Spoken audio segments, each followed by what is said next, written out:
નમસ્કાર વહાલા વિદ્યાર્થી મિત્રો, સોલ્યુશન્સ યુટ્યુબ ચેનલમાં આપનું હાર્દિક સ્વાગત છે. આજે આપણે જોઈશું ગુજરાતી નિબંધ પ્લાસ્ટિક પ્રદૂષણ એક વૈશ્વિક સમસ્યા.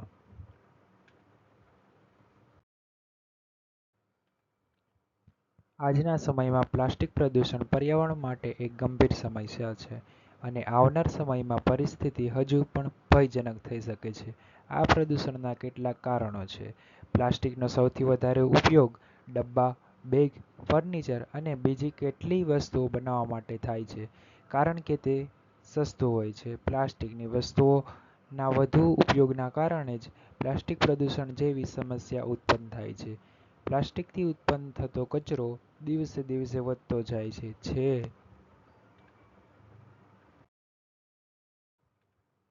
જે વાતાવરણમાં વર્ષો સુધી રહે છે, જેને કારણે પાણી, જમીન અને વાયુ પ્રદૂષણ થાય છે. પ્લાસ્ટિકથી ઉત્પન્ન થતો કચરો પાણીના સ્ત્રોત જેમ કે નદી, સમુદ્ર, મહાસાગરોમાં ભળીને તેને પ્રદૂષિત કરે છે. આ જ પાણી આપણા સુધી ઉપયોગ માટે પહોંચાડવામાં આવે છે, જેના ઉપયોગથી આપણા સ્વાસ્થ્ય પર નકારાત્મક અસર પડે છે. પ્લાસ્ટિકની બોટલો અને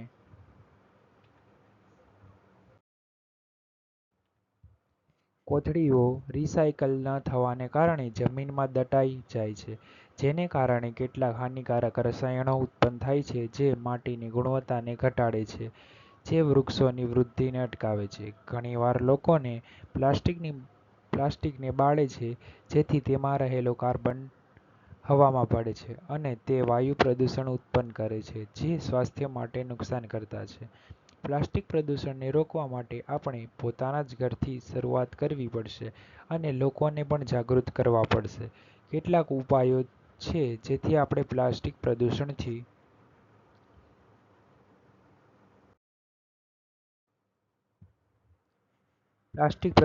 ભારતને મુક્ત કરી શકીએ છીએ.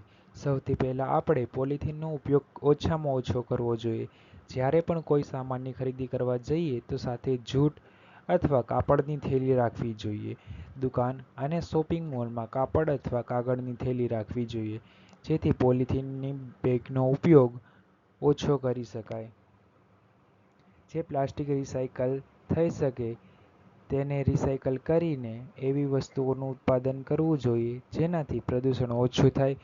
પ્લાસ્ટિકની વસ્તુઓને નદી નાળામાં ન ફેંકતા તેની માટે અલગ વ્યવસ્થા હોવી જોઈએ.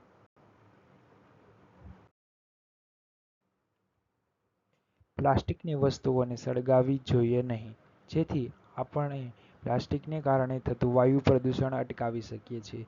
સરકાર દ્વારા પ્લાસ્ટિક પ્રદૂષણ રોકવા માટે સખત પગલાં લેવા જોઈએ, જેથી પ્લાસ્ટિક પ્રદૂષણ રોકવામાં મદદ મળી શકે. જે પ્લાસ્ટિક રિસાયકલ ન થઈ શકે તેવી વસ્તુઓના ઉત્પાદન પર રોક લગાવવી જોઈએ. લોકોને અપીલ કરવી જોઈએ કે પ્લાસ્ટિક બેગો અને પ્લાસ્ટિકની પાણીની બોટલો તથા પ્લાસ્ટિકના ડિસ્પોઝલનો ઉપયોગ ઓછામાં ઓછો કરવો જોઈએ.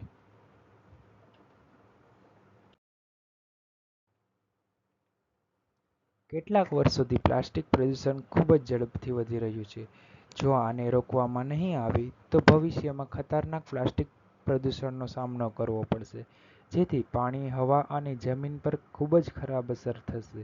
આપણી ફરજ છે કે સમગ્ર સૃષ્ટિ અને તેમાં વસતા માણસો અને જીવજંતુઓના સ્વાસ્થ્ય માટે હાનિકારક પ્લાસ્ટિકનો વપરાશ ઘટાડવા આપણું યોગદાન આપીએ અને પ્લાસ્ટિક પ્રદૂષણને રોકવા માટે અથાગ પ્રયત્ન કરી દેશને પ્લાસ્ટિક મુક્ત બનાવીએ.